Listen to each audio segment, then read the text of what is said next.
Pada video kali ini, Obat Herbal Keluarga akan men-share ramuan tradisional yang bisa Anda gunakan untuk mengobati batuk dan tenggorokan gatal. Ramuan ini terdiri dari 3 bahan utama, yaitu lemon, jahe, dan madu. Jahe merupakan salah satu tanaman rimba yang populer untuk digunakan sebagai rempah-rempah dan juga sebagai bahan obat. Jahe dapat digunakan untuk dijadikan sebagai penghangat tubuh, terlebih pada cuaca yang dingin atau sedang hujan terus-menerus. Sangat cocok untuk mengkonsumsi jahe supaya tubuh menjadi lebih hangat.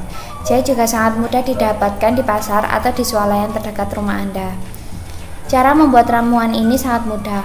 Potong beberapa ruas jahe menjadi bentuk dadu, kemudian masukkan ke dalam gelas, lalu campur dengan irisan lemon.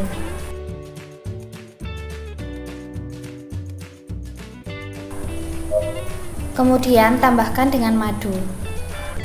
Anda bisa menambahkan dengan teh sebagai campuran tambahan untuk rasa yang lebih bervariasi.